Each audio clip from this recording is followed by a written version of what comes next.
नमस्कार। म आज नेपाली सेनाका रिटायर्ड मेजर जनरल आनन्द अधिकारीसँग कुरा गर्दैछु। खास गरी नेसनल सेक्युरिटीको बारेमा, राष्ट्रिय सुरक्षाको बारेमा।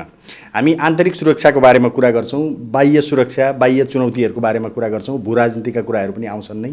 र हाम्रो देशले अहिले भोग्नु परेका समस्याहरू खासमा के हुन्, त्यसलाई सुरक्षा र सैन्य दृष्टिबाट कसरी हेर्न सकिन्छ भन्ने बारेमा उहाँले व्याख्या गर्नुहुनेछ। उहाँको एक्सपर्टिज पनि नेसनल सेक्युरिटी नै हो। वासिङटन डिसी, अमेरिकाको वासिङटन डिसीको नेसनल डिफेन्स युनिभर्सिटीबाट उहाँले मास्टर्स गर्नुभएको छ। स्ट्राटेजिक स्टडिज पनि पढ्नु भएको छ। मास्टर्स नै उहाँको 4वटा छ। धेरै ट्रेनिङहरू लिनुभएको छ। युएन लगायतको मिसनहरूमा 5 चोटि उहाँ जानुभएको छ। लामो सैनिक जीवन 36 वर्ष उहाँले नेपाली सेनामा बिताउनु भएको छ। त्यसले गर्दाखेरि उहाँको हेराइ बुझाइ भोगाइका कतिपय कुराहरू त्यो जीवनका 36 वर्ष उहाँले बिताउनु भएको सैनिक जीवनका कुराहरू पनि रिफ्लेक्ट हुन्छन् नै पक्कै। तर उहाँको यो परिचय मात्रै होइन, अरू परिचय पनि छ। उहाँ पूर्वीय दर्शनमा पनि चासो राख्नुहुन्छ। त्यसको बारेमा सायद आज हामी धेरै जान नसकौँला, तर अर्को एउटा पाटोको बारेमा चाहिँ म जान्छु। त्यो भनेको उहाँ कवि र गीतकार पनि हो, आनन्द अधिकारी। तपाईँले ख्याल गर्नुभयो भने धेरैवटा गीत उहाँले लेख्नु भएको छ। धेरैजना गायकहरूले उहाँको गीत गाउनु भएको छ। गायक गायिकाले झन्डै 500 जति गीत उहाँको रेकर्ड भइसकेको छ। लता मङ्गेशकर जो प्रख्यात गायिका हुनुहुन्थ्यो, उहाँको अन्तिम गीत नै उहाँको गीत हो। आनन्द अधिकारीले लेख्नुभएको गीत हो, जो नेपालीमा उहाँले गाउनु भएको छ। नेपालमा त धेरै गायक गायिकाले उहाँको गीतहरू गाउनु भएको छ। त्यसले गर्दाखेरि यो पाटोमा पनि सर हामी आउँछौँ। तपाईँलाई स्वागत छ। अनि अबमा नमस्कार। त्यसले गर्दाखेरि मलाई तपाईँसँग कुरा गर्दाखेरि अलिकति यो अब कति छुने कता जाने भन्ने खालको लागिरहेको थियो होइन। तर अब यो इन्टरभ्यूहरूमा अलिकति हामी एउटा विषयमा फोकस भयौँ भने बढी त्यो चाहिँ अब अलिक मान्छेलाई हेर्नलाई सुन्न बुझ्नलाई पनि सजिलो हुन्छ। त्यसले गर्दा हामी अलिक बढी तपाईँको मुख्य जीवन तपाईँले नै अर्पण गर्नुभएको विषयमै बढी जान्छौँ भनेको राष्ट्रिय सुरक्षाको विषयमा। र गीत र कविताका कुराहरूमा पनि पक्कै नै हामी पछिल्लो सेकेन्ड हाफमा हामी कुरा गरौँला। तपाईँले अब 3 वर्ष जति भयो जस्तो लाग्छ मलाई नेपाली सेनाबाट रिटायर्ड हुनुभएको होइन। देशको अवस्थालाई पनि हेरिराख्नु भयो होला। राष्ट्रिय सुरक्षा दृष्टिकोणबाट हेर्दाखेरि हाम्रो अहिलेको नेपालभित्रको पहिले आन्तरिकै कुरा गरौँ अनि बाह्यमा हामी जाउँला। आन्तरिक हिसाबले हेर्दा चाहिँ कस्तो चुनौतीहरू देखिन्छ सर? किनभने हाम्रोमा धेरै खालको राजनीतिक अस्थिरताहरू भइरहेको छ नि त। जस्तो हामी एउटा लामो द्वन्द्वबाट गुज्र्यौँ, त्यो पछि हाम्रोमा पहिचानको राजनीति आयो, त्यसले पनि एउटा अलिकति सामाजिक रूपमा उथलपुथलहरू ल्यायो। त्यो संविधानले सेटल गरे जस्तो भयो। मधेसमा पनि त्यो बिचमा आन्दोलनहरू भयो। गत वर्ष जेन्जी विद्रोह भयो। भर्खरै तराईमा धार्मिक मुद्दामा एक खालको अलिकति धेरै लामो त चलेन त्यो, तर त्यसले एउटा नयाँ खालको तरङ्ग जस्तो दियो। यस्ता घटनाक्रमहरू बारम्बार भइरहेका छन्। यो समग्र चिजलाई हामीले पृष्ठभूमिमा राखेर हेर्दाखेरि हाम्रो राष्ट्रिय सुरक्षा चुनौतीहरू आन्तरिक रूपले के देख्नुहुन्छ? एकचोटि त्यसमा प्रवेश गर्नुभन्दा अगाडि हजुर थोरै भू राजनीतिमा जाउँ। हस्। जस्तो भू राजनीति यो धेरै प्रयोग हुने शब्द हो। जम्मैले प्रयोग गर्छ नि, भू राजनीतिक अवस्थिति भन्छन् होइन। धेरै अन्तर्वार्ताहरू पनि आउँछ, धेरै लेखहरूमा नि यो कुराहरू भू राजनीतिमै आउँछ। पहिले अर्थमा नेपाल कस्तो देश हो हेर्नुहोस् न। यो हिमवत् खण्ड हो एक होइन। यसको हिमवत् खण्ड पुराण भयो, स्वयम्भू पुराणमा शुद्ध पनि यसको टेरिटोरीको बारेमा व्याख्या छ। त्यति पुरानो देश होइन, फेरि सदा स्वतन्त्र देश, जसको उत्तरपट्टि एउटा विशाल राष्ट्र चीन छ। र त्यसको चीन पनि हामीले केसँग जोडिया छौँ त? हामी तिब्बतसँग जोडिया छौँ। पहिला अर्थमा तिब्बत उसको अहिले मिलिटरीली वेस्टर्न कमान्ड अन्तर्गत रहेको छ होइन। तर हामीले तिब्बतलाई कसरी पढ्यौँ, कसरी पढाइयो अथवा कसरी बुझेका छौँ भनेर भन्दाखेरि तिब्बतको कल्चरल भ्यालु मात्रै बुझेका छौँ।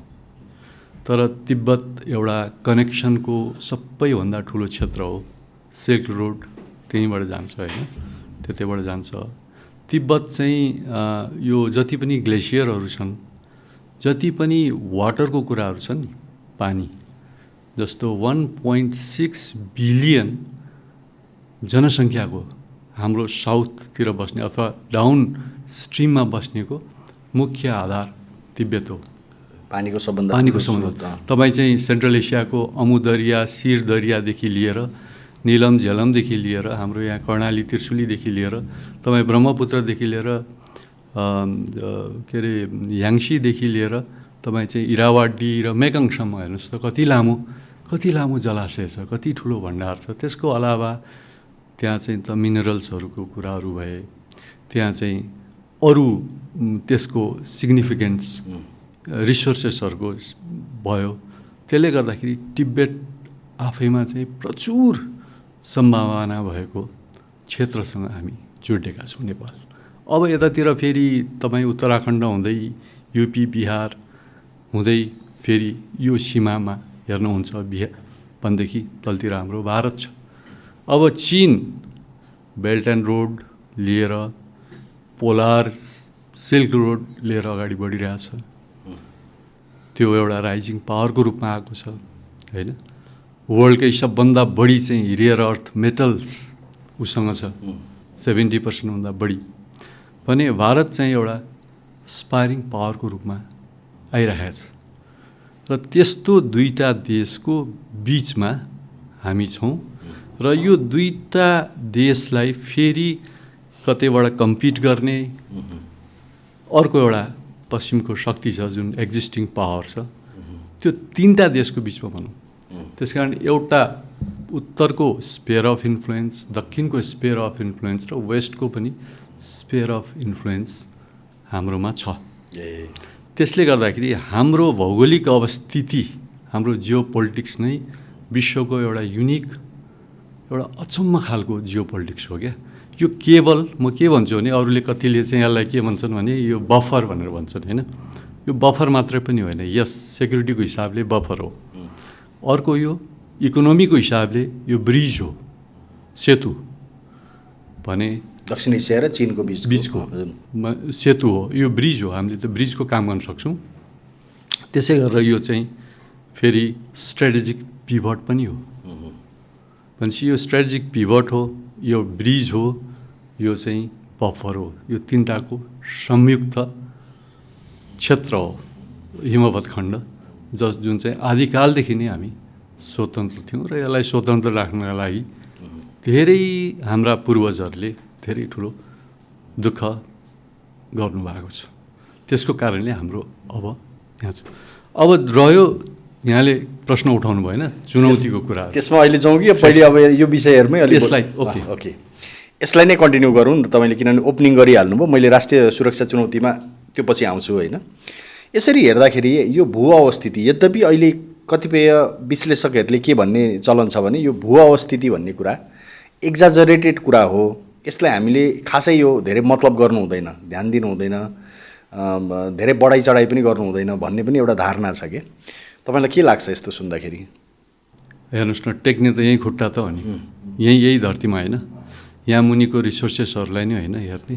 हाम्रो देशको उन्नति गर्ने भनेको यहीँ भित्र भएका चिजहरू, जस्तो हाम्रो लागि चाहिँ यहीँका कृषि भए, यहीँका चाहिँ हाइड्रो भए, यहीँका हर्बल भए, यहीँका चाहिँ खनिज पदार्थहरूदेखि लिएर मिनरल्सहरू भए, हाम्रा पनि जति युरेनियमका पनि सम्भावनाहरू छन् यहीँबाट लिने हो। यहीँबाट उत्खनन गर्दाखेरि यो परिस्थितिले हामीले कस्तो परिवेश हामी बनाएका छौँ र हामीले कस्तो किसिमको चाहिँ नीति नियमहरू बनाएर अगाडि जानुपर्छ भन्ने कुरा नै हो। यद्यपि विज्ञानको प्रगति भएसँगै स्पेसमा पनि त पुग्यो होइन, साइबरमा पनि पुग्यो। त्यसकारण तर त्यसलाई पनि नकार त हुँदैन। तर त्यो पनि कहाँबाट आउँछ त भनेपछि फेरि त्यो पनि भू राजनीतिसँगै जोडिन्छ। तपाईँले साइबरको कुरा गर्नुहुन्छ कि बाहिर बसेर नेपालको साइबर स्पेस प्रयोग गरेर अर्को देशमा, तेस्रो देशमा पनि हमला भएको, साइबर एट्याक हुन सक्ने अवस्था पनि आइसकेको छ। त्यस कारण त्यो पनि त एउटा ठुलो थ्रेट हो। तर त्यसले पनि त हाम्रो भूगोल भनी जनायो नि त, हाम्रो सिमाना भनी जनायो, हाम्रो ल्यान्ड बोर्डर जनायो, हाम्रो एयर बोर्डर जनायो, हाम्रो साइबर बोर्डरसम्म यसले जनायो। त्यस कारण म चाहिँ भू राजनीतिलाई नै हजुर मान्छु। हजुर भन्दै हुन्थ्यो प्लिज। तर यसको मतलब यो बफर, यो सेतु इकोनोमिकली, यदि हामी जियो इकोनोमिक्सकै कुरा गर्ने भने यो सेतु पनि हो र स्ट्राटेजिक पिभट पनि हो। म पनि तपाईँको कुरामा सहमत छु। खासमा देशहरूको सीमा रहउन्जेल, यो भू राजनीतिक विषयहरू रहउन्जेल, देशहरूको बिचको प्रतिस्पर्धा रहउन्जेल, यो सबै कुराहरू हुँदा अन्तर्राष्ट्रिय राजनीति रहउन्जेल त यो भू अवस्थितिको महत्त्व त रहन्छ नै जस्तो लाग्छ होइन, र हाम्रो परराष्ट्र नीति सुरक्षा नीति सबै कुरा नै योबाट निर्दिष्ट छ नै जस्तो लाग्छ। तपाईँले एउटा इम्पोर्टेन्ट कुरा उठाउनु भयो नि, हाम्रो अहिलेको भू अवस्थितिले के देखाउँछ भने तिनवटा कुरा देखाउँछ होइन, खास गरी दक्षिण एसिया, भारत लगायत दक्षिण एसियालाई हामीले जसरी तिब्बत लगायत चीनसँग जोड्छौँ त्यो जोड्ने एउटा सेतुको एउटा भूमिका छ इकोनोमिक हिसाबले। दोस्रो तपाईँले भन्नुभयो एउटा हामीले इकोनोमिक ब्रिज भन्नुभयो, अर्को के भन्नुभयो सरले? स्ट्राटेजिक पिभोट भयो एउटा होइन, अर्को फर्स्टमा तपाईँले अर्को कुरा बफर, अनि बफर सेक्युरिटी एङ्गलबाट हेर्दाखेरि यो तिनवटामा बफर, पिभोट र तपाईँको इकोनोमिक ब्रिज हामी अहिलेको अवस्थाबाट विश्लेषण गर्दाखेरि कुन पाटो बढी हावी भएको देख्नुहुन्छ? त्यस्तो हावी भन्ने होइन, यो तिनवटाको संयुक्त रूप हो र कुन बेला कसरी केलाई खेल्नुपर्छ भन्ने कुरा चाहिँ स्ट्राटेजिक पिभटले निर्धारण गर्छ, कस्तो कार्ड खेल्ने भन्ने कुरा। हामीले राजा महेन्द्रको पनि धेरै चर्चा सुनेको छौँ होइन, त्यो बेला पढेको पनि हो। हेर्नु न, उहाँले त 4वटा शक्तिलाई ब्यालेन्स गर्नुभएको थियो। यो तिनवटा बाहेक सोभियत सङ्घ पनि थियो। तर कस्तो अचम्म थियो भनेदेखि यतापट्टिको वेस्ट अमेरिका चाहिँ चीनसँग जो नजिक भएको बेलामा दक्षिणको जुन डेमोक्रेसी भनेको जुन भारत होइन, प्रजातान्त्रिक भारत चाहिँ फेरि सोभियत सङ्घसँग एकदमै नजिक भएको अवस्थामा, त्यस्तो अवस्थामा पनि कस्तो कार्ड खेलियो त? क्वाड्रेङ्गुलर ब्यालेन्स खेलियो भनेपछि त्यस कारण यो मौका हामीलाई कसले दिन्छ भने यो हाम्रो अवस्थितिले नै दिन्छ। जुन ठाउँमा हामी छौँ त्यसलाई नै लिएर जानुपर्छ होइन। जस्तो हामी शरीरभित्र पस्नलाई हाम्रो शरीरलाई लिएरै हामी भित्री चेतनामा पस्नुपर्छ भने जस्तै देशलाई पनि एउटा शरीर, एउटा अर्ग्यानिक चिज सम्झ्यो भने पनि हामीले यही भू अवस्थितिलाई नै टेकेर अगाडि जानुपर्छ। तर अहिले हामीले यसलाई यो भू अवस्थितिलाई अनुकूलतामा परिणत गर्ने भन्दा नि बढी चाहिँ हामीलाई हाम्रो भू अवस्थितिको कारणले, खास गरी अब यो राइजिङ चीन अनि इमर्जिङ तपाईँको इन्डिया, यो दुईवटा इकोनोमीको बिचमा, दुईवटा मिलिट्री पावरको बिचमा हामी छौँ र वर्ल्ड अर्डरमा जुन खालको चेन्जेसहरू आइरहेछ र भारत खास गरी चीन र अमेरिका र चीनको बिचमा जुन प्रतिस्पर्धा चल्दैछ र चीनको छिमेकीमा हामी छौँ होइन, यो सबै कारणले गर्दा हाम्रो भू अवस्थितिलाई चाहिँ एक खालको दुरुपयोग गर्ने खालको अवस्थाहरू अथवा त्यो कम्पिटिसनको, ग्लोबल कम्पिटिसनको चाहिँ प्रभाव कुनै न कुनै रूपले यहाँ पर्ने खालको अवस्था अहिले छ भन्ने गरिन्छ। त्यो कतिपय अवस्थामा देखिन्छ पनि। तपाईँलाई के लाग्छ यो? हेर्नु, संसारमा धेरै राष्ट्रहरू छन् जुन चाहिँ उनीहरूको अवस्थितिको कारणले गर्दाखेरि कति समस्यामा पुगेका पनि छन् भने कतिले फेरि त्यसको लागि अवसर पनि सिर्जना गरेका छन्। अब नेपालको कन्टेक्स्टको कुरा गर्ने हो भनेदेखि नेपाललाई अहिले त्यसमा जानुभन्दा अगाडि तपाईँले चाहिँ यो हाम्रो कोअपरेसन र कन्फ्लिक्ट बिचको चाहिँ एउटा कन्टिनम हेऱ्यो भने एकातिर प्रतिस्पर्धा छ। के को लागि प्रतिस्पर्धा छ? आफ्नो राष्ट्रिय हितलाई प्रोपागेट गर्ने, एडभान्स गर्ने, बढोत्तरी गर्ने, त्यसको लागि सबभन्दा ठुलो कुरो रिसोर्स चाहियो। रिसोर्सको लागि चाहिँ प्रतिस्पर्धा छ होइन। अर्कोतिर कति स्वार्थहरू चाहिँ जहाँ मिल्छन्, स्वार्थहरू मिल्ने ठाउँमा कोअपरेसन पनि छन् भने स्वार्थ बाजिने ठाउँमा केही कन्फ्लिक्टहरू पनि छन्। त्यसकारण अहिलेको समग्र परिवेशलाई हामीले हेर्ने हो र युनिपोलर वर्ल्ड जुन मल्टाइलेटरलिजम भन्छ नि अहिले, त्यसमा गइरहेको अवस्थामा अब स्पष्ट वेस्टको जुन किसिमको डोमिनेसन त्यो पनि कतातिर प्रश्न चिन्ह खडा भइरहेको अवस्थामा र नयाँ वर्ल्ड अर्डर पनि नआइसकेको अवस्था छ नि त अहिलेको अवस्था हेर्ने हो भने हो। त्यो अवस्थामा यो तिनवटा चिज चाहिँ स्वाभाविक रूपले गइरहेका हुन्छन्। एक राष्ट्र र अर्को राष्ट्र, त्यसलाई दुईवटा राष्ट्रबिच चाहिँ सिधै दुश्मनी अथवा मित्रता मात्रै नहेरौँ, त्यसमा तिनवटा चिज कहाँ यसले चाहिँ प्रतिस्पर्धा गर्छ रिसोर्सेसको कुरामा, कहाँ यसको कोअपरेसन हुन्छ, जहाँ चाहिँ उसको नेसनल इन्ट्रेस्ट, राष्ट्रिय हित मिल्छ त्यहाँ कोअपरेसन हुन्छ, जहाँ राष्ट्रिय हित मिल्दैन त्यहाँ चाहिँ कन्फ्लिक्ट हुन्छ। उदाहरणको लागि चाहिँ भनौँ, अब भारत र चीनकै कुरा गरौँ होइन, उहाँहरू बिचमा पनि धेरै ठाउँमा इकोनोमिक कोलाबोरेसन छ, त्यो इकोनोमिक साझेदारी छ होइन, सम्झौताहरू छन् भनेदेखि हाम्रो चाहिँ झन्डै 4,000 चान्चुन चाहिँ लामो बोर्डर छ, 3,000 चान्चुन प्लस त्यो बोर्डरमा ठाउँ ठाउँमा कन्फ्लिक्ट पनि छन्। त्यसै गरेर बङ्गलादेशसँग पनि सबैभन्दा ठुलो बोर्डर भारतकै छ, त्यहाँ पनि कोअपरेसन पनि छ, कन्फ्लिक्ट पनि छ। त्यसै गरेर बर्मा हेर्नुभयो भने अहिले बर्माको कति 1600 किलोमिटर लामो बोर्डर होइन, त्यो फेन्सिङ हुनेवालामा छ। भारत र बर्माको बिचको भनेपछि किनभने त्यहाँ चाहिँ जुन किसिमले ओपन बोर्डर थियो नेपाल जस्तै, जस्तो नेपालको पनि सिमाना खुला सिमाना हो, यसको फाइदा पनि छन् बेफाइदा पनि छन्। भनेपछि बर्मामा पनि त्यही हेर्नुहोस्, म मिजोरममा तालिममा गएको थिएँ, तालिममा जाँदाखेरि मैले बर्मा बोर्डरसम्म म हिँडेरै पुगेको छु।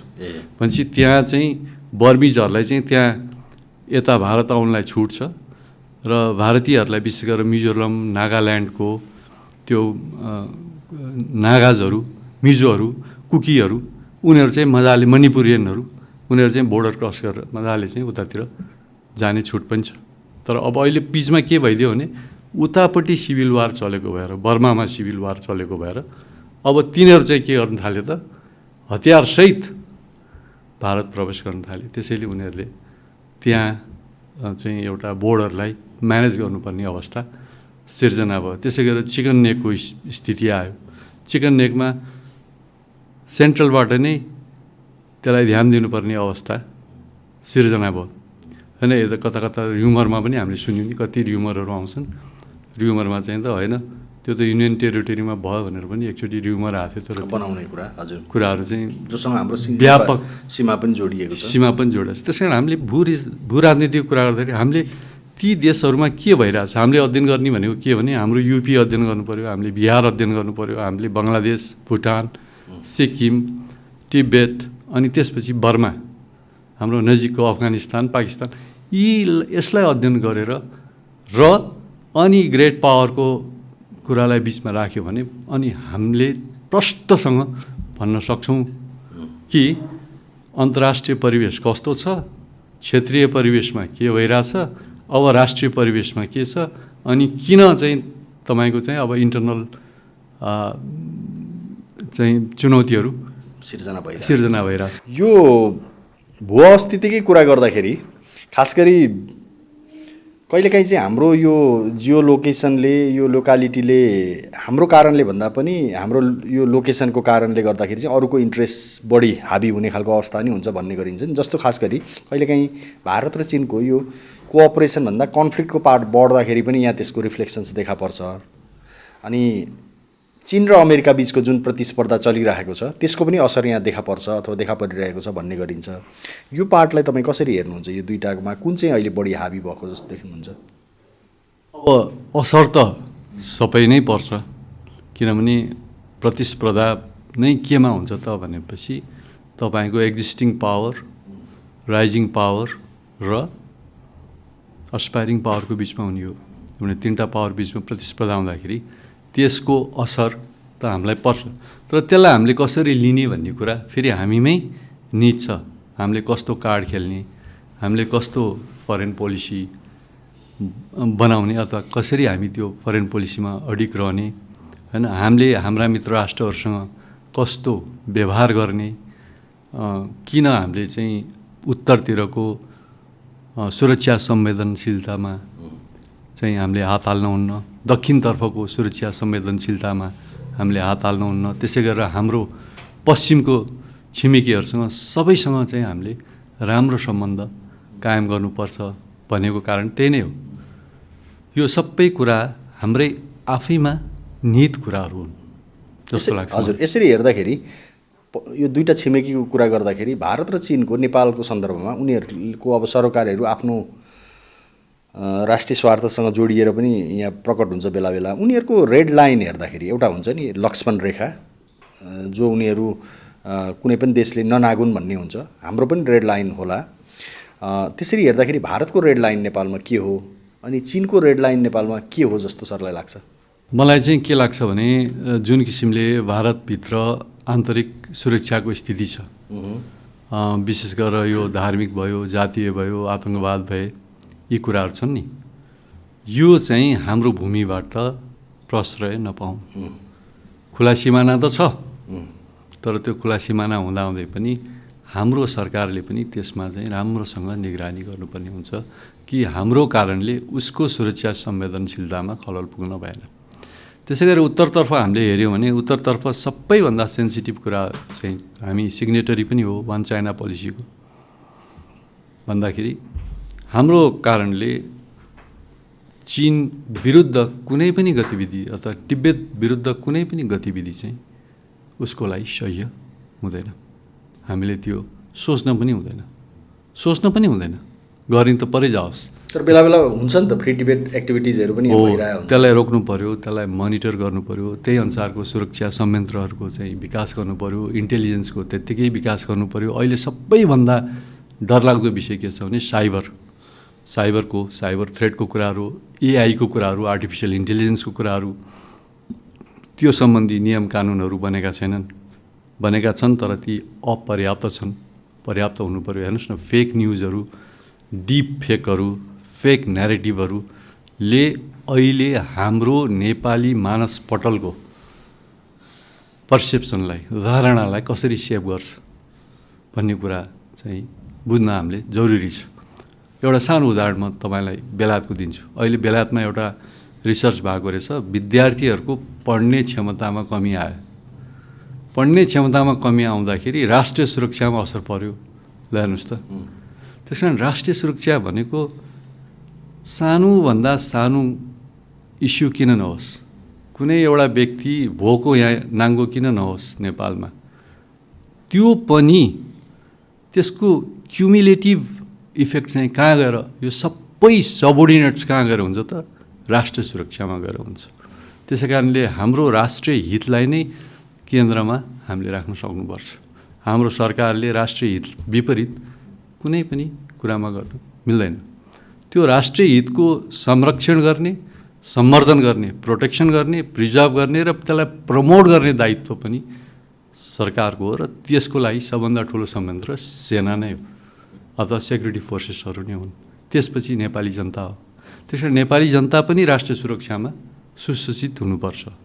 के गर्नुहुन्छ, हाम्रो राष्ट्रिय सुरक्षा के हो, हाम्रो राष्ट्रिय सुरक्षा नीति के हो, होइन, हाम्रो राष्ट्रिय हितका विषयहरू के हुन्, यसमा त सबैजना, सबै पोलिटिकल पार्टीहरू जसले यो देशलाई हाँक्नुहुन्छ उहाँहरू चाहिँ एडुकेट हुन जरुरी छ।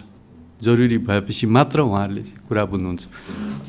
नत्र भने चाहिँ फेरि के हुन्छ नि, कति कुराहरू आउँछन् त्यसलाई सुरुमा साधारण तरिकाले लिन्छ र त्यो पछि त्यही साधारण चिज नै के हुन्छ, जटिल बन्दै जान्छ। त्यस कारण सुरक्षामा चाहिँ अहिले झन् हामीले भन्छौँ नि यो भुका भनेर भन्छौँ, होइन, स्थिति कस्तो छ भने अत्यन्तै भोलाटाइल छ। क्या भोलाटाइल पनि छ, अनसर्टेन छ, के हुन्छ भोलि थाहा छैन, कम्प्लेक्स छ। एउटा गाँठो फुकाउँदाखेरि त्यो गाँठोसँग 100वटा अरू गाँठोहरू जोडेका हुन्छन्। त्यो 100वटा गाँठो कसरी जोडिन्छ भनेर कुरा त्यसको सूक्ष्म विश्लेषण गर्न जरुरी छ र एम्बिगियस पनि छ। त्यसकारण यस्तो सुरक्षा वातावरण चाहिँ संसारको सम्पूर्ण सबैतिर त्यही हो। अहिले जति हामी अगाडि बढ्छौँ न, विज्ञान प्रविधि अगाडि बढ्छ, सैनिक डक्ट्रिनहरू अगाडि बढ्छन्, होइन, विकास अगाडि बढ्छ, नयाँ नयाँ सुरक्षा चुनौतीहरू आउँछन्। हिजोको बेलामा एउटा किसिमको थियो, अहिले अर्को किसिमको छ। अहिले जुन हामीले कुरा पनि गरौँला पछि कस्तो किसिमको थ्रेट छ त नेपाललाई भनेर त्यही सन्दर्भमा छौँ, होइन।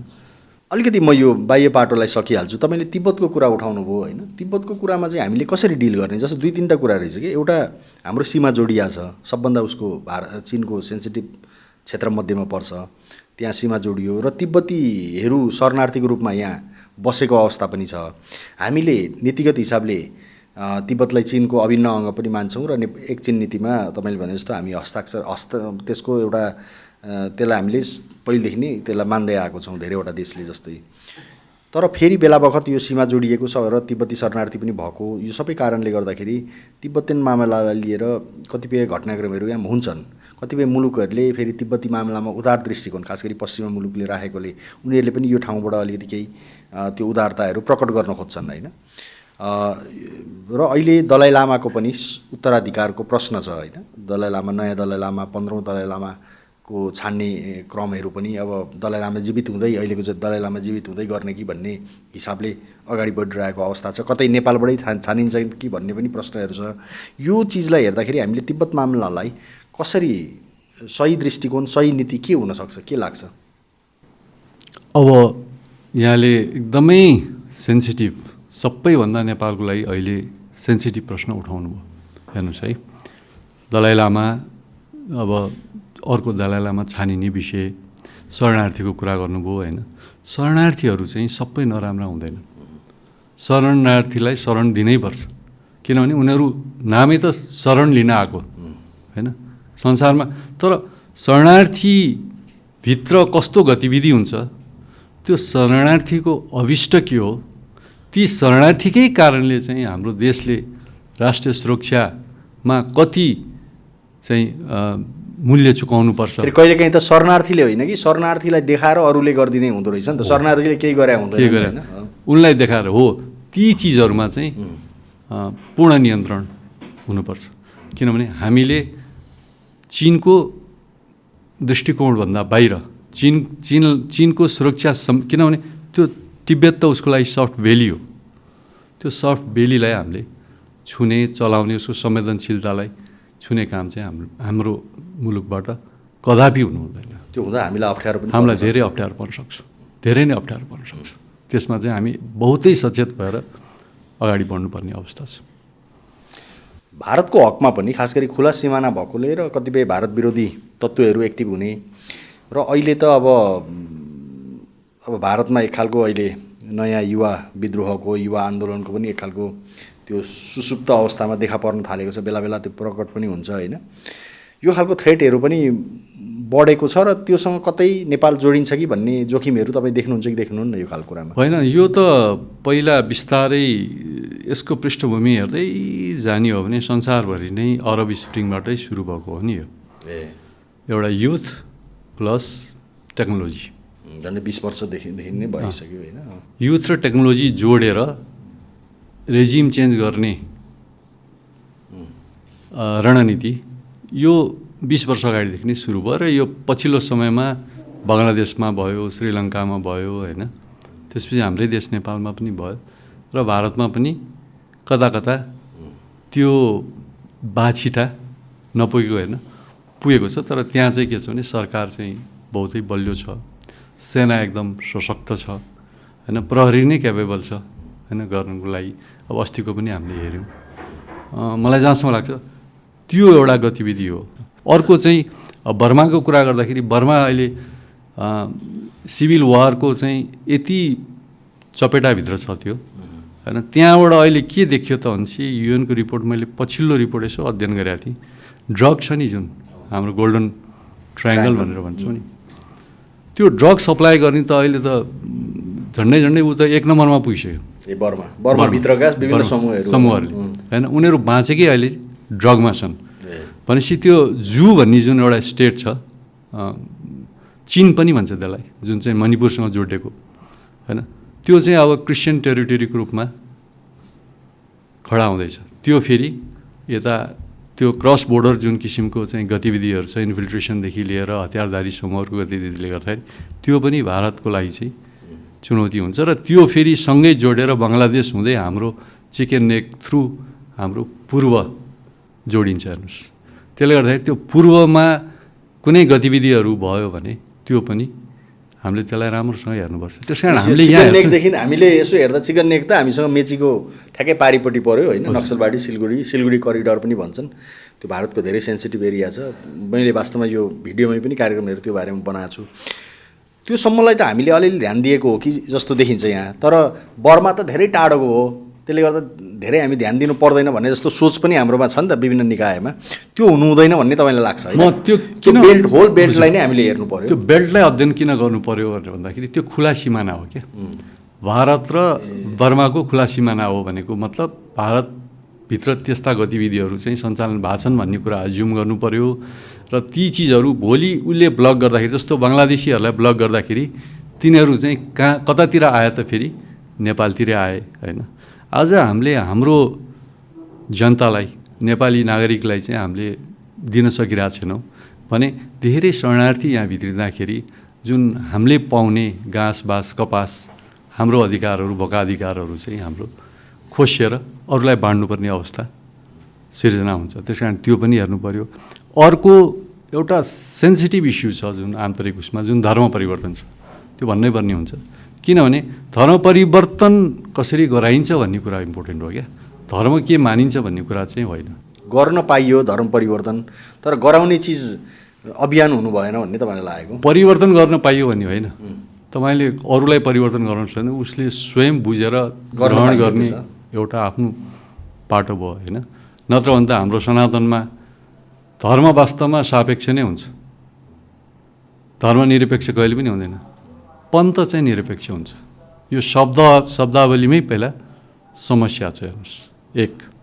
दोस्रो, कुन कुन ठाउँमा यसरी धर्म परिवर्तन गराइएको छ, विभिन्न साम दाम दण्ड भेदका नीति लिएर अथवा गराउँदाखेरि अरू धर्मलाई होच्याएर होइन, अरूको सद्भाव बिथोल्ने गरी बाह्य तत्त्वबाट जुन सञ्चालित छ त्यो पकेटलाई पनि हामीले अध्ययन गर्नुपर्छ र त्यो पकेट भोलि गएर कहाँ जोडिन्छ, त्यसको कनेक्सन कुन ठाउँसँग छ त्यो हेर्न चाहिँ राष्ट्रिय सुरक्षाको दृष्टिकोणले एकदमै महत्त्व मानिन्छ। त्यसकारण तपाईँलाई मैले राष्ट्रिय सुरक्षाको थ्रेटको कुरा गर्ने हो भने म त कौटिल्य मान्ने मान्छे। हेर्नुहोस्, 4वटा थ्रेट हो प्रष्टसँग। एउटा इन्टर्नल ओरिजिन, आन्तरिक रूपबाट निस्किन्छ, त्यसलाई भित्रैले सपोर्ट गर्छन्, धेरै जस्तो यो पोलिटिकल भायोलेन्सेसहरू हुन्छन् यहीँ निस्किन्छन्, यहीँ सपोर्ट गर्छन् होइन। तर त्यसले राष्ट्रलाई कहाँ लान्छ, राम्रो ठाउँमा लग्यो भने त राम्रै भयो, परिवर्तन सार्थक हो। होइन हरेक परिवर्तनसँगै खाल्डोमा हाल्दै लग्यो भने त त्यो त राष्ट्रिय सुरक्षाको लागि थ्रेट भयो नि, एक। दोस्रो, तपाईँको आन्तरिक रूपबाट निस्क्यो, बाह्यले सपोर्ट गर्यो, अब इन्सरेन्सी टेरोरिजमका घटनाहरू जुन घटक हुन्छन् होइन। अर्को चाहिँ बाहिरबाट ओरिजिन भयो, भित्रले सपोर्ट गर्यो, एक्सटर्नल इन्टर्नल। र अर्को चाहिँ बाहिरै ओरिजिन भयो, बाहिरै सपोर्ट गर्यो, जस्तो साइबरका कुराहरू भए, हाम्रो स्पेसलाई युज गर्यो, थ्रेड चाहिँ फेरि त्यसको नाम चाहिँ हामीसँग जोडियो। तर यीमध्ये सबैभन्दा खतरा चाहिँ आन्तरिक नै हो र आन्तरिक बाह्य हो, जोडिने दुईवटा थ्रेटहरू हो। त्यस कारण यसलाई हेर्ने हो भनेदेखि सबैभन्दा पहिलो हाम्रो चाहिँ अहिले भइरहेको जुन छ ती सबैमध्ये एक नम्बरमा हामीले के राख्न सक्छौँ भने यो जातीय र यो प्रान्त भनौँ क्षेत्रीय एथनिक र रिलिजियस जुन छ यो किसिमको थ्रेड चाहिँ सबैभन्दा संवेदनशील हुन्छ। हाम्रोमा क्रमशः विभिन्न धार्मिक कोणबाट हेर्दाखेरि पनि अलिकति अतिवादी दृष्टिकोण सोचहरू चाहिँ दुई तिनतिरबाट नै आइराखेको जस्तो देखिन्छ नि त। भारतमा पनि त्यो प्रकट भएको छ होइन, त्यसको बाछिटा पनि यहाँ परेको छ। यहाँ पनि अब अघि तपाईँले धर्म परिवर्तन लगायतका कुराहरू गर्नुभयो, त्यो खालको पनि छ, शरणार्थीको रूपमा आएको अवस्था पनि छ। यो सबैले गर्दाखेरि धार्मिक विषय पनि हामीले, किनभने धार्मिक विषय सामान्यतया हाम्रोमा अब सहिष्णुता भएको मुलुक हो भनेर पनि हामीले मान्ने गरेको र त्यो देखाउने पनि गरेको अवस्थामा यस्ता समस्याहरू धेरै नबढेको अवस्थामा हामीले धेरै डिबेट पनि गर्नु पर्दैन थियो हिजो होइन। तर अब चाहिँ बिस्तारै यो कुरा चाहिँ सार्वजनिक बहसको मुद्दा पनि बन्न थाल्यो होइन, बन्नुपर्ने अवस्था आउन थाल्यो होइन। मेरो विचारमा के छ भने यो डिबेट भनेर हामीले सद्भाव बचाउनको लागि डिबेट गर्नु पऱ्यो, हामी एक हुनको लागि डिबेट गर्नु पऱ्यो होइन। हामीले धार्मिक सद्भाव कतैपट्टि पनि खलबल गर्नु हुँदैन है, खलबलिनु हुँदैन भन्ने कुराको लागि चाहिँ हामी एउटा मञ्चमा सबै आउनु पऱ्यो होइन। अस्ति पनि त्यही त तराईको जुन घटनाक्रम अस्ति भयो त्यसले त नराम्रो सङ्केत गरेको छ नि होइन। त्यसले गर्दाखेरि हामीले चाहिँ यो भयो यो टर्यो होइन होइन। त्यस कारण अब यसलाई चाहिँ राष्ट्रिय सुरक्षाको एउटा चुनौतीको रूपमा हामीले राख्नुपर्छ। तपाईँले भन्दै हुनुहुन्थ्यो राष्ट्रिय सुरक्षा दृष्टिकोणबाट हेर्दाखेरि नेपालको अहिलेको एक्जिस्टिङ नेपालको चाहिँ थ्रेटहरू के हो त, चुनौतीहरू के हो जस्तो तपाईँलाई लाग्छ? तपाईँले अघि एउटा जातीय र धार्मिक मुद्दा चाहिँ अहिले अब अहिलेको हिसाबले पहिलो, किनभने यसको श्रेणी चेन्ज हुनु चाहिँ हामीसँग चाहिँ ट्रेडिसनल सेक्युरिटी थ्रेट र नन ट्रेडिसनल सेक्युरिटी थ्रेट्सको लिस्ट त लामो छ हजुर होइन। तर त्यसमध्ये पनि छान्दै लग्यो भने कुन चाहिँ अहिले हामीलाई बिजाइरहेको छ भनेर भन्दाखेरि यो धार्मिक र जातीय मुद्दा चाहिँ उठ्छ कि यसले हामीलाई असर पार्छ कि भनेर हामीले समयमै सजग भएर यो जातीय र धार्मिक जुन सद्भाव हाम्रो परम्परागत रूपमा आइरहेको छ त्यसलाई चाहिँ मेन्टेन गर्नु नै हो क्या। यसको समाधान पनि त्यही नै हो हेर्नुहोस्, एक।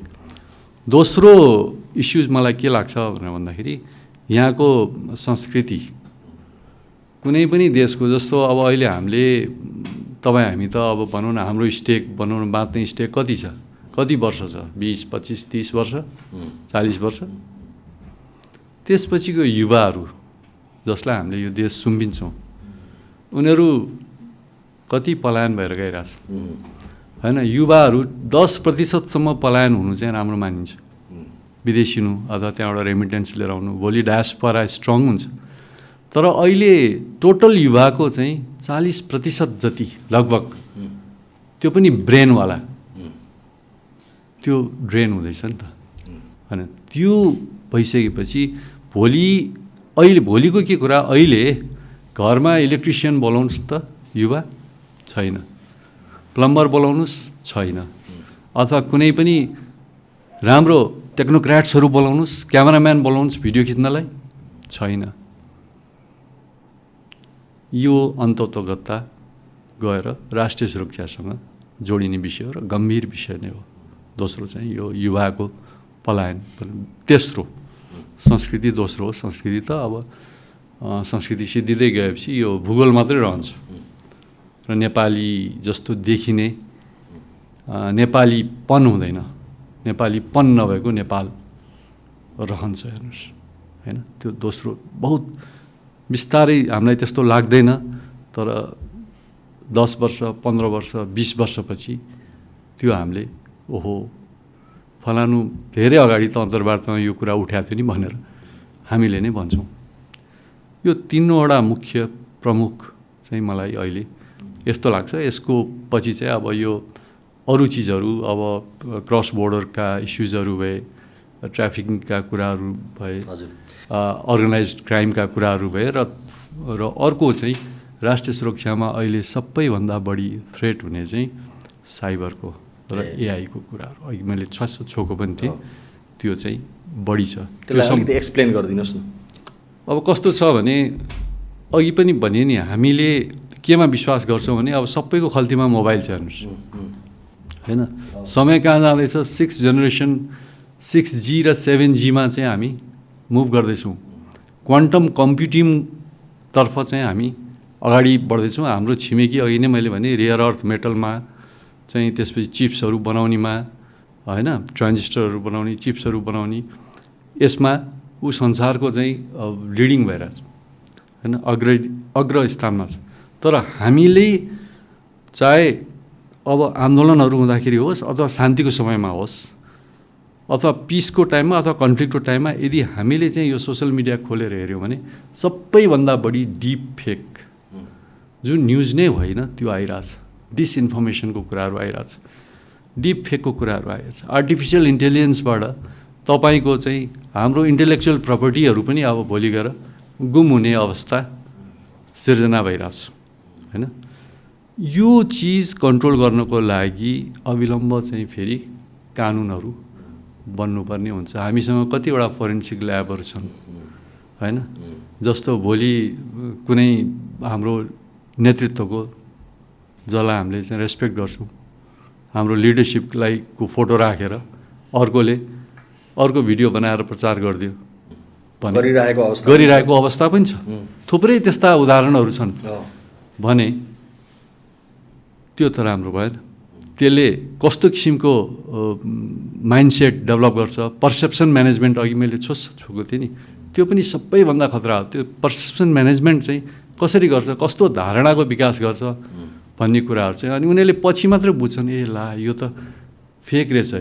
अहिले हेर्नुहोस् न, एउटा हुइममा दौडिने हो हामीहरू, पढे लेखेको मान्छेहरू पनि, इन्टेलेक्चुअलहरू पनि हुइममै दौडिरहेको। भनेपछि यो साइबर भन्ने चिजलाई जो नयाँ फेनोमेना हो नि त हाम्रो लागि, त स्मार्टफोन पनि त तुलनात्मक हिसाबले नयाँ हो होइन, सोसल मिडियाहरू, यो चिजको बारेमा चाहिँ सामान्य नीतिगत कुराहरू मात्रै गरेर भएन कि यसको लार्जर यसको इम्प्लिकेसन्स के परिरहेछ, नेसनल सेक्युरिटीमा के परेको छ भन्ने कुराहरूलाई राम्रैसँग अध्ययन गरेर एउटा एउटा डक्ट्रिन अथवा एउटा एउटा पोलिसी चाहिँ बनाउनु पर्ने अवस्था छ होइन। त्यो चाहिँ त शिक्षामा पनि इन्क्लुड गर्नु पर्यो। हाम्रो शिक्षा चाहिँ हाम्रो विकास र इकोनोमीसँग जोडिएको छैन। इकोनोमी बढेन भनेदेखि चाहिँ हामीले देशलाई अगाडि लान सक्दैनौँ भन्ने कुरा। फेरि यो अब साइबर भन्ने कुरामा त हामी मात्रै एक्टर नभइकन देशभित्रको मात्रै नभइकन बाहिरबाट बाहिर पनि एक्ट गर्ने खालको माध्यम भइदियो। यसो हेर्दाखेरि नि सर, अब कतिपय प्रसङ्गमा यो आउँछ नि, जस्तो खास गरी हाइब्रिड थ्रेट्सको कुरा नेपालमा यसो हेर्दा पोलिटिकल, राजनीतिक, आर्थिक, धार्मिक होइन, साइबरको कुराहरू, अनि तपाईँको यो अरू सामाजिक र तपाईँको यो आइडियोलोजिकल कुराहरू, त्यो सबैको पहिले छुट्टा छुट्टै जस्तो देखिन्थ्यो। अहिले चाहिँ यो सबैको मिश्रण जस्तो हुन्छ नि, कुन चाहिँ कुन बढी हो भन्ने पनि धेरै थाहा नपाउने गरी त्यो घोलघाल भएर आउने खालको यो हाइब्रिड जुन थ्रेट छ, त्यो चाहिँ अहिलेको सबभन्दा ठुलो चुनौती बन्दै गएको जस्तो तपाईँलाई लाग्छ कि लाग्दैन? एकदमै अहिले प्रयोग गर्ने र भइरहेको, अहिले हामीले जति पनि कन्फ्लिक्टहरू विश्वको हेर्छौँ भनेदेखि त्यसमा हाइब्रिड वारफेयर नै सबैभन्दा अगाडि छ। किनभने त्यो सहिलो छ।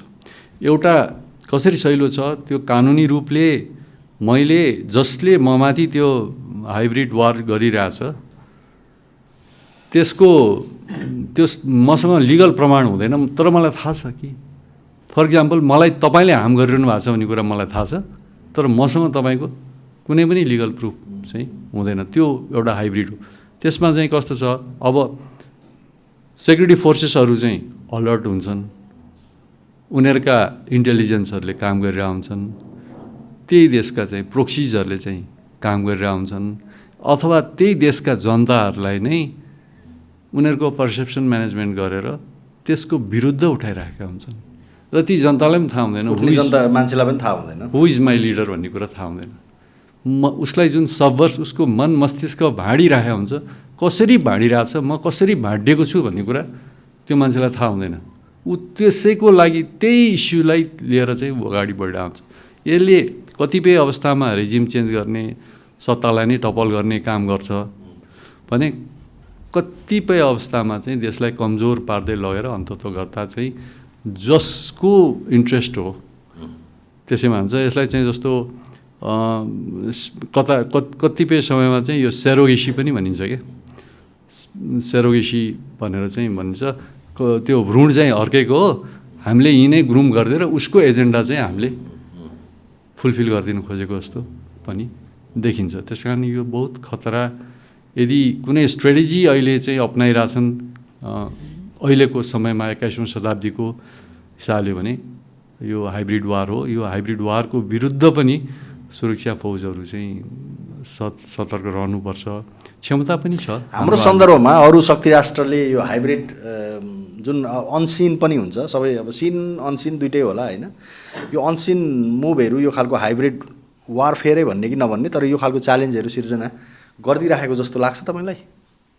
त्यो त सबैतिर हुन्छ। हेर्नुहोस्, जब कुनै पनि देश हुन्छ भने त्यसको इन्ट्रेस्ट हुन्छ, नेसनल सेक्युरिटी इन्ट्रेस्ट हुन्छ, त्यसको लागि उसले कतिपय ठाउँमा अघि नै मैले भने नि त्यो कन्फ्लिक्ट र कोअपरेसनको कन्टिनममा ऊ अगाडि बढ्छ। उसले आफ्नो नेसनल सेक्युरिटीलाई चाहिँ अगाडि बढाउने क्रममा उसले कस्तो कस्तो रणनीतिहरू अपनाउँछ, त्यो अपनाउँछ नै, सबैले अपनाउँछ, हामीले पनि अपनाउँछ। हामीले पनि हाम्रो राष्ट्रिय सुरक्षा, हामीले पनि हाम्रो राष्ट्रिय हितलाई त प्रिजर्भ गर्नु पऱ्यो, प्रोटेक्ट गर्नु पऱ्यो, प्रमोट गर्नु पऱ्यो, अनि मात्र हामी चाहिँ विकसित राष्ट्र भएर चाहिँ बाँच्न सक्छौँ, सबल राष्ट्र भएर बाँच्न सक्छौँ नि। यहाँनिर अब प्रश्न आउँछ कि खास गरी हाम्रो देश अब सबभन्दा अब यो रिजनकै एसियाकै सबभन्दा पुरानो देशमध्येमा भन्छौँ हामी होइन, हो पनि हामीले ठुल्ठुलो जायन्टहरू, ठुल्ठुलो साम्राज्यहरूको बिचमा पनि हाम्रो अस्तित्व जोगाएर राख्यौँ होइन, हाम्रा पुर्खाहरूले राखे। अहिले पनि अब दुईवटा यो इमर्जिङ देशहरू, राइजिङ देशहरूको बिचमा हामी सस्टेन गरिरहेछौँ। यो कुराहरू हुँदाहुँदै पनि एउटा प्रश्न जहिले पनि नेपालको सामु, हाम्रो सामु के आउँछ भने, हाम्रो देशको रूपमा हामी रन हुने, नेसन स्टेटको रूपमा रन हुने एउटा त्यो न्यारेटिभ भनौँ न, अथवा न्यारेटिभ पनि भएन, यो त ग्रान्ड न्यारेटिभ, एउटा महाभाष्य के हो त, अथवा के हुनुपर्छ, अथवा छ कि छैन, के लाग्छ तपाईँलाई? हामी कसरी रन भइरहेछौँ देशको रूपमा, तपाईँलाई के लाग्छ? कसरी हामी हो हाम्रो नेसनल इन्ट्रेस्टलाई डिफाइन केले गरिरहेछ, के हो भन्ने कुरालाई? होइन, सबैभन्दा ठुलो इन्ट्रेस्ट भनेको त हाम्रो यो के भन्छ, हाम्रो चाहिँ टेरिटोरियल इन्टिग्रिटी, सोभरेनिटी नै सबैभन्दा ठुलो हाम्रो चाहिँ नेसनल इन्ट्रेस्ट हो होइन। त्यसपछि हाम्रो अब इकोनोमी भनौँ, हाम्रो प्रोग्रेस भनौँ, यी सेकेन्डरी टर्सरी कुराहरू चाहिँ आउँछन् होइन। अब यसलाई मलाई जहाँसम्म लाग्छ, यदि बिचमा हाम्रा इन्स्टिट्युसन्सहरू जुन चाहिँ थिए ती डिके हुँदै हुँदै हुँदै गएर हजुर अन्तिममा गएर चाहिँ नेपाली सेना मात्रै एउटा रह्यो भनेर पनि धेरै विद्वानहरूले भन्नुभयो। त्यो सत्य पनि हो। अब चाहिँ के गर्नु पर्यो त भने ती इन्स्टिट्युसनहरू जुन डिके भएको छन् तिनीहरू चाहिँ बिस्तारै बिस्तारै बिस्तारै तिनीहरूलाई चाहिँ रिभाइभ हुनुपर्छ होइन। राष्ट्रिय सुरक्षाको मामिलामा सबैलाई सुसूचित गर्नै पर्छ। सबै हाम्रा ल मेकरहरूले त्यसलाई चाहिँ अध्ययन गर्नै पर्छ, हेर्नै पर्छ, पढ्नै पर्छ, बुझ्नै पर्छ। अनि हाम्रो लागि कस्तो किसिमको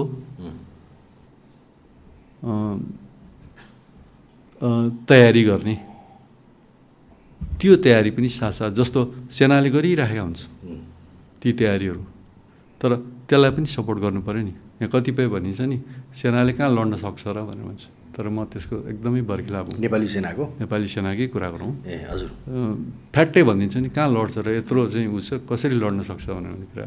अनि उहाँहरूले कसरी भन्न सक्नुभयो ग्यारेन्टी दिएर होइन। 36 वर्ष त मैले सेवा गरेको छु, कसरी लड्छ भन्ने कुरा इरानलाई सोध्न जानु, कसरी लड्छ भन्ने कुरा अफगानिस्तानलाई सोध्न जानु। लड्ने त स्ट्राटेजीले हो नि। त्यस कारण हाम्रो डक्ट्रिनले हो होइन। हाम्रो डक्ट्रिन भनेको के त जाइ कटक नगर्नु, झिकी कटक गर्नु, डिफेन्सिभ डक्ट्रिन नै हो।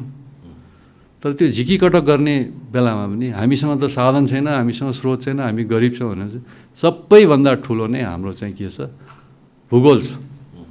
र त्यो स्ट्रङ भूगोल छ कि त्यो भूगोललाई कसैले च्यालेन्ज गर्नै सक्दैन नम्बर 1। दुईटा हाम्रो दोस्रो चाहिँ हाम्रो के छ भने विल पावर गोर्खालीहरूको डिटर्मिनेसन छ। सबैभन्दा ठुलो डिटर न्युक्लियरभन्दा नि खतरा डिटर के हो भने विल टु डाई हो। यदि हामी विल टु डाई छ भनेदेखि मर्न तयार छौँ भनेदेखि देशको लागि कसैले कुनै पनि शक्तिले केही पनि गर्न सक्दैन, विज्ञानले केही पनि गर्न सक्दैन, टेक्नोलोजीले केही पनि गर्न सक्दैन। थर्ड फेरि हाम्रो थोरै पैसाबाट पनि हामीले त्यसको युटिलाइज गर्न सक्छौँ कि हामी गरिब छौँ भने तापनि अब अहिले त झन् कस्तो अवसरहरू छ भने अब यही साइबरलाई फेरि हामीले हाम्रो फर्ममा लिन सक्छौँ। 4 जना साइबर एक्सपर्टिज हायर गर्ने बित्तिकै हामी त्यसलाई काउन्टर साइबरमा जान सक्छौँ होइन। त्यसपछि तपाईँको चाहिँ यो लो कस्ट हाई यिल्डवाला हतियारहरू हामीले युज गर्न सक्छौँ। जस्तो भनौँ न ड्रोनको एज हो नि त अहिले ड्रोनको एजमा तपाईँलाई किन एयरक्राफ्ट किन्नु पऱ्यो। 20,000 25,000मा त राम्रै ड्रोन आउँछ। 1,000मा त तपाईँको ठुल्ठुलो चाहिँ फाइटरहरूलाई चाहिँ को नेभिगेसनलाई सिद्ध्याउने खालको चाहिँ लेजर गाइडेड चाहिँ गनहरू हुन्छन्, लेजर गनहरू हुन्छन्, त्यसले चाहिँ कम्युनिकेटै गर्न सक्ने अवस्थामा पुग्छ भने त्यो छ। अब टनल वारबाट पनि हामीले धेरै कुराहरू सिकेको छौँ। त्यस कारण यी सबै कुरा राख्दाखेरि कसरी लड्ने, हाउ टु फाइट परेको खण्डमा कसरी देश जोगाउने भन्ने नै हो होइन। हाम्रोमा त्यस्तो तपाईँले अहिले जे व्याख्या गर्नुभयो यस्तो खालको थ्रेट अहिले तत्काललाई देख्नुहुन्छ र थ्रेट कम छ तर अहिले नै नहोला भन्ने सकिन, तयारी त हुनु पऱ्यो नि। तपाईँले किनभने सेना भनेको जस्तो थ्रेट भयो भोलि तयार गर भनेर अहिले तयार गर्न सकिन्छ त सकिँदैन त होइन। मलाई बोलाउन सक्ला 36 वर्षको अनुभव, तर अर्को नयाँ मान्छे त तयार गर्न सक्दैन। यो तयारी चाहिँ सेनाको निरन्तर हुनुपर्छ, चाहे ट्रेडिसनल सेक्युरिटी थ्रेट्समा होस् चाहे नन ट्रेडिसनल सेक्युरिटी थ्रेट्सहरू भयो, इन्क्लुडिङ हाइब्रिडसम्मका थ्रेट्सहरूलाई फेस गर्न सक्ने हाम्रो क्षमता चाहिँ निरन्तर गरिरहनुपर्छ। र विशेष गरेर अनि इन्टरनल सेक्युरिटीको जुन कुराहरू छन्, इन्टरनल सेक्युरिटीको लागि चाहिँ सबै चाहिँ सुसज्जित हुनुपर्छ होइन। विशेष गरेर लिडरसिपहरू पनि यो समयमा ल मेकरहरू चाहिँ लाई थाहा हुनुपर्छ, बुझ्नुपर्छ कुन बेला इमर्जेन्सी लाउने कुन बेला नलाउने होइन। त्यसको ग्राभिटी जुन चाहिँ राष्ट्रिय सुरक्षा परिषदले पेस गरेर आउँछ नि दैनिक के अरे एउटा रेगुलर किसिमको चाहिँ जुन इनपुट चाहिँ दिएर आउँछ, त्यसलाई हेरेर हामीले कसरी अपरेट गर्ने भन्यो भने नेपालको लागि त धेरै सजिलो पनि छ जस्तो लाग्छ। र जुन हिसाबले हाम्रो उत्तरको उन्नति छ, दक्षिणको उन्नति छ, त्यसले गर्दाखेरि हाम्रो पनि उन्नति हुन्छ जस्तो लाग्छ। तर मुख्य कुरा तपाईँले अघि इङ्गित गरे जस्तो एउटा इन्स्टिट्युसनहरू संस्थाहरू जुन हाम्रो एकदम धराशायी जस्तो कमजोर जस्तो जुन भए त्यसलाई पुनर्जीवित चाहिँ जसरी पनि गर्नु पर्यो होइन। मुख्य संस्थाहरूलाई नभए त यो नेसनल इन्ट्रेस्ट त सर्भ हुनै सक्दैन नि। अब न्यायपालिका चाहिँ निष्पक्ष र दरिलो हुनुपर्छ होइन। त्यसै गरेर अरू इन्स्टिट्युसन्सहरू पनि छन्, संयन्त्रहरू छन्, ती संयन्त्रहरू पनि बिस्तारै त्यसलाई चाहिँ दरिलो हुनुपर्छ। त्यो भन्नु नै चाहिँ के हो भने समग्रमा राष्ट्र हो, हजुर, राष्ट्र सुरक्षासँग रिलेटेड कुरा हो। जर साहब, तपाईँसँग अब वास्तवमा नेसनल सेक्युरिटीको आस्पेक्टबाट एकदमै गहन गहिरो कुराहरू भयो होइन, तर तपाईँको अब यत्रो लामो सैनिक जीवन पनि बिताउनु भयो, तपाईँको जुन अर्को पाटो छ नि कविको रूपमा, गीतकारको रूपमा होइन, कहिलेकाहीँ त्यो एकदमै विरोधाभासपूर्ण जस्तो लाग्दैन? तपाईँ अब एकतिर बन्दुकको कुरा गर्नु पर्या हुन्छ, अर्कोतिर तपाईँले अब गीतको कुरा होइन, भावुकताको कुराहरू पनि आउँछ होइन। अब गीतमा कवितामा देशप्रेमका कुरा, अरू कुरा, मुद्दाका कुरा पनि आउँछन्, नआएको होइन, तपाईँ कविता गीतमा पनि म देख्छु होइन। तर यो चिजलाई तपाईँले कसरी म्यानेज गर्नुभयो त्यो दुइटै सैनिक जीवनमा रहँदै पनि? किनभने त्यति बेला पनि तपाईँले धेरै रचनाहरू गर्नुभयो होइन, अथवा यो रुचि कसरी आयो? अलिकति त्यो पाटोमा कुरा गरौँ न। हेर्नु, तपाईँ आफै यत्रो ठुलो लेखक हुनुहुन्छ है, तपाईँले सुधीरजी, तपाईँले अरू तिर पनि हेरिरहनु भएको र अन्त पनि पढिरहनु भएको र अरू राइटरहरूको पनि संसारमा धेरै जस्तो बन्दुक उठाउने मान्छेहरू नै ठुलो दार्शनिक भएको पनि छन् क्या, थुप्रै दृष्टान्त छन्। यद्यपि बन्दुक उठाउनु जस्तो म त भागवत गीताको चाहिँ एकदमै अनुयायी हो हेर्नुहोस् होइन। मेरो पहिलो कर्तव्य नै सिपाहीको कर्तव्य जे छ मेरो त्यही हो, मेरो प्राइमेरी, र अहिले पनि म सिपाही नै भन्न रुचाउँछु होइन। यद्यपि फुर्सदको समय के गर्ने, फुर्सदको समय नै हामीलाई कहाँ फुर्सद हुन्छ र? बिदाको समय भयो अथवा परिवारलाई दिने केही समय नाफा लिएको मात्रै हो होइन।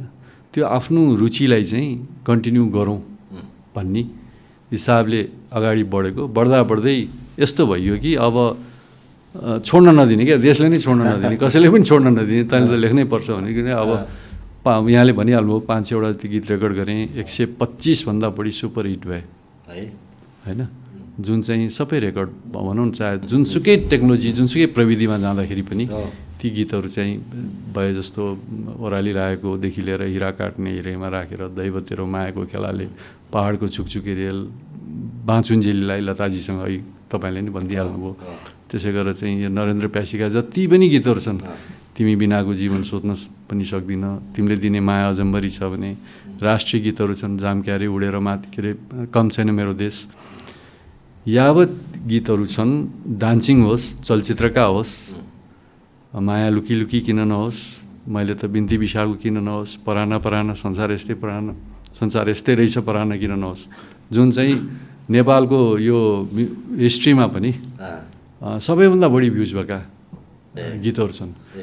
सिआरबिटी पिआरबिटी आउँदाखेरि पनि 1, 2, 3 मै म थिएँ होइन। अनि सबैभन्दा बढी बज्ने, अथवा अहिले पनि कुनै एफएम खोलेर हेऱ्यो भने 15 देखि 20वटा गीतहरू 24 घन्टा।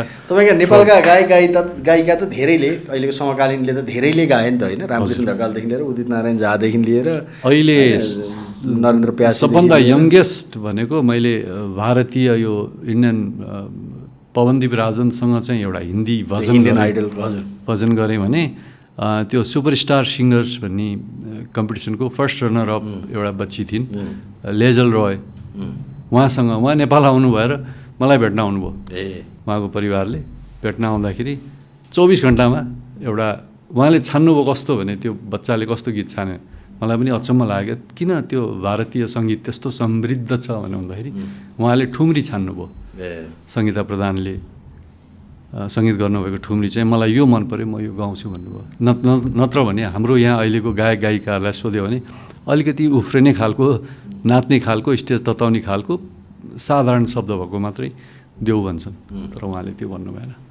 अनि यसरी भनौँ न, भर्खरका बच्चाहरूदेखि लिएर यो 3-4 जेनेरेसनसम्म म जोडिन पुगेको छु। अब मेरो सौभाग्यको कुरा हो। म यो भारतीय गायक गायिकाको पनि नामहरू हेर्दै थिएँ क्या, साधना सरगम, कैलाश खेर, सौरभ श्रीवास्तव, जावेद अली, सागरिका होइन, सञ्जीवनी, अब तपाईँको उदित नारायणहरू जो उहाँ गरिरहेछन्, लता मङ्गेशकरसँगै पनि तपाईँले अब उहाँको अन्तिम गीत नै गर्ने एउटा अवसर पाउनुभयो होइन।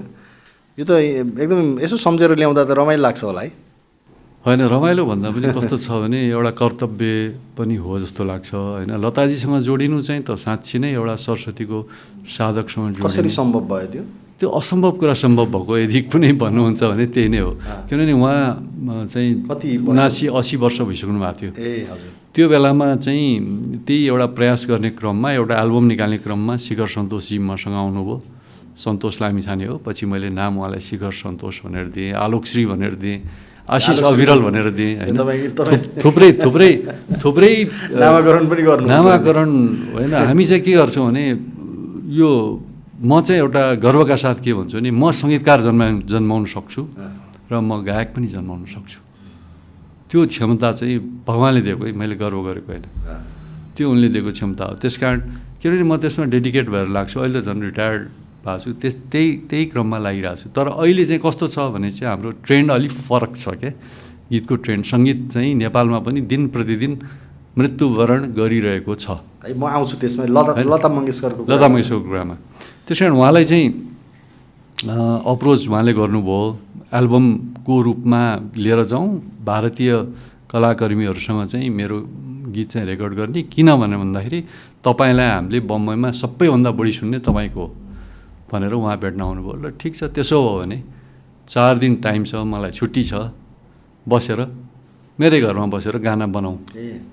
दसैँको टाइम थियो, बनाएर उहाँले चाहिँ लगेर सुनाउनु भयो लताजीलाई। सुनाइसकेपछि लताजीले हेर्नुभयो। त्यो जीवन दर्शनसँग सम्बन्धित गीत हो, बाँचुन्जेलीलाई होइन। अब लताजीले, मलाई चाहिँ कस्तो लाग्यो भने लताजीले पहिला अवस्था त गाउनै हुन्न, गाउनै छोडिसक्नु भयो, असम्भव कुरा हो। उहाँले एकदमै कर गर्दा मैले ल लेख्नै पर्छ भने म लताजीको फोटो हेरेर लेख्छु, तस्विर हेरेर लेख्छु भनेर तस्विरमा मैले जे देखेँ।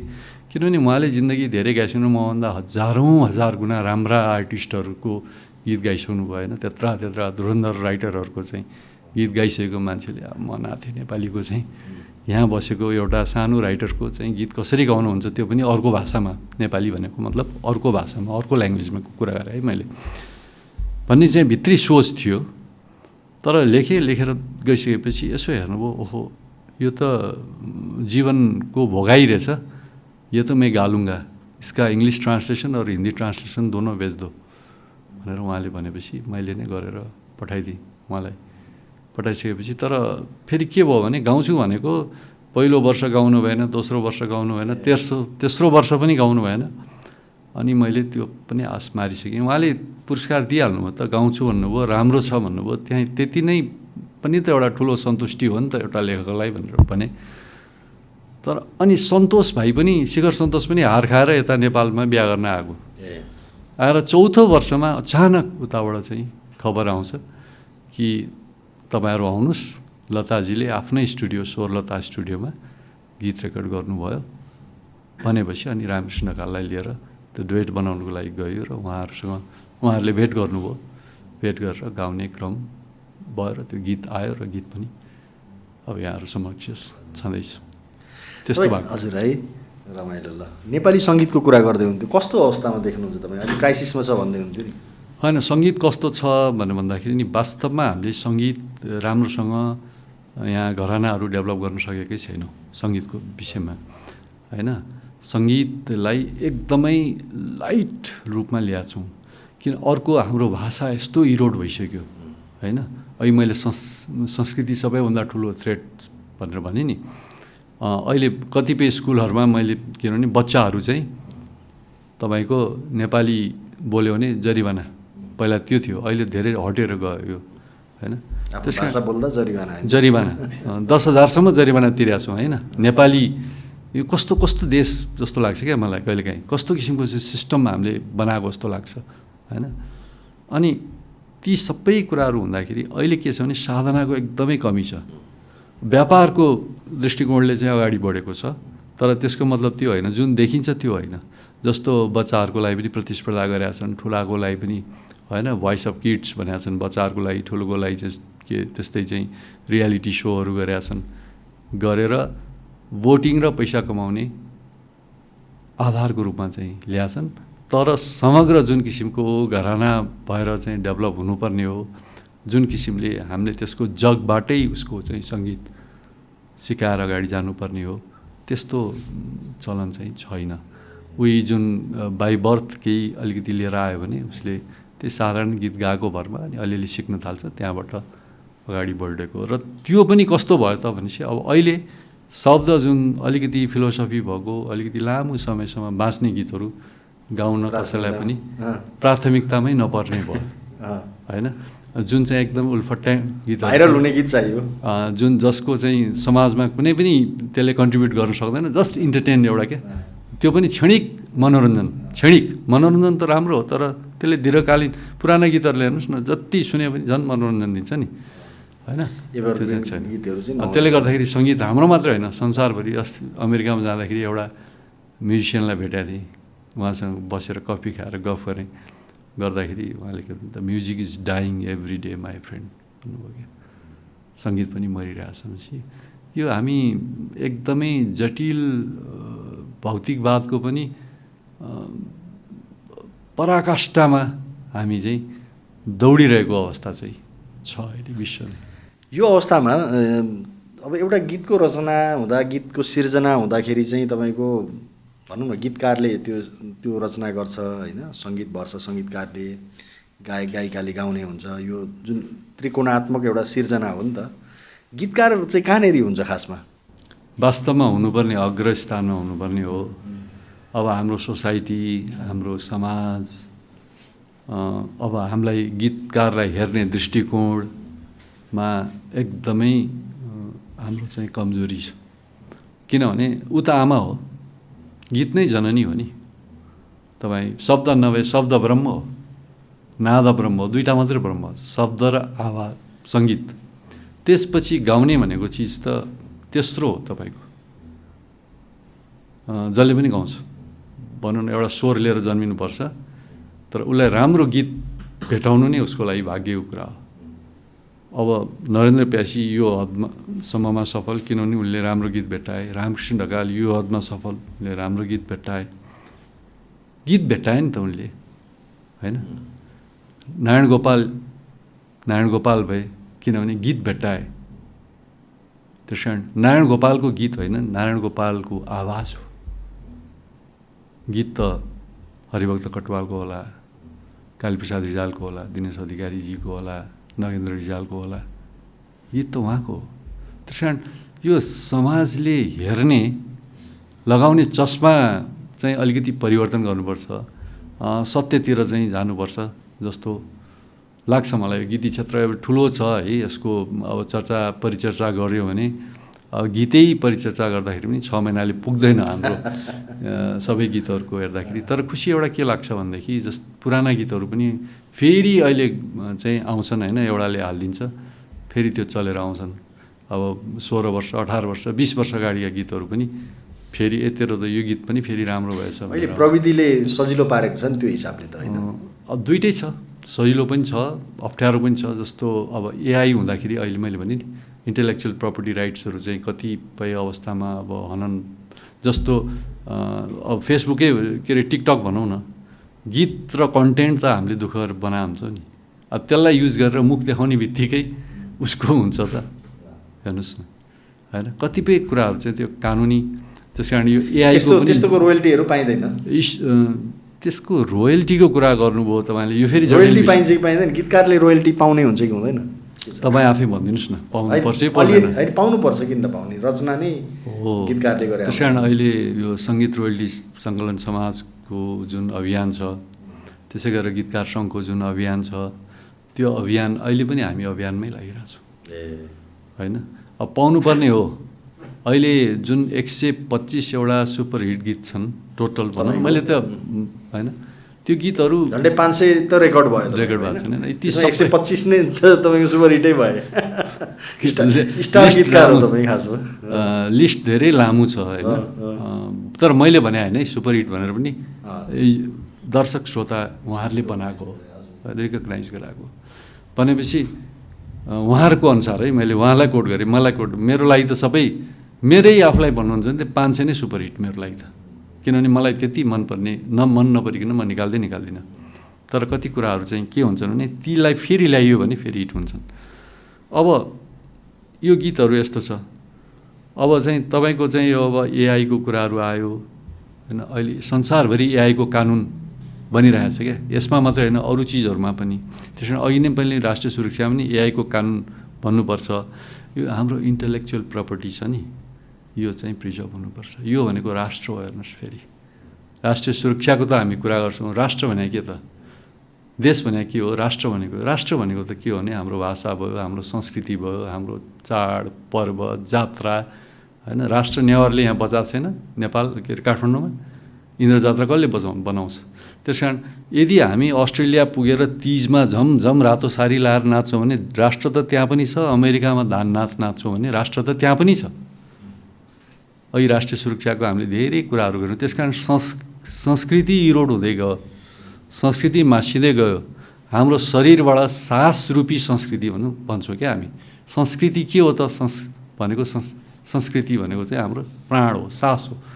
त्यो निकालिदियो भने पनि देशै सिद्धिन्छ। त्यस कारण यसलाई प्रिजर्भ गर्नु, हाम्रा गीत सङ्गीतलाई प्रिजर्भ गर्नु भनेको राष्ट्रलाई प्रिजर्भ गर्नु हो। त्यसै कारणले नै भनिन्छ नि यी चाहिँ कलाकारहरू चाहिँ राष्ट्रको चेतना हो। अझ गहना भनेर भन्दै थिएँ एकजनाले होइन। मैले के भने गहना होइन, चेतना चाहिँ हो। किन चेतना हो भनेदेखि यसै कारणले यसले नै राष्ट्र चिनाउँछ, देशलाई चिनाउँछ, समृद्ध बनाउँछ। फेरि हाम्रो यो रोयल्टीहरू चाहिँ हामीले लिने भनेको 50 वर्षमा मात्रै हो। हाम्रो शेषपछि 50 वर्षमा हो। 50 वर्षपछि लिने कसले त? राष्ट्रले नै हो। यो वास्तवमा हामीले यसरी पनि कन्ट्रिब्युट चाहिँ फेरि राष्ट्रलाई नै गरिरहेको छौँ। राष्ट्रै बचाउनुको लागि चाहिँ गरिरहेको छौँ। र राष्ट्र देवो भव भनेरै अब गीतमा पनि तपाईँको एउटा गीतै छ नि, राष्ट्र देवो भव भनेर छ होइन। हस्, रमाइलो कुराकानी भयो। तपाईँको समयको लागि धन्यवाद। हस्, धन्यवाद।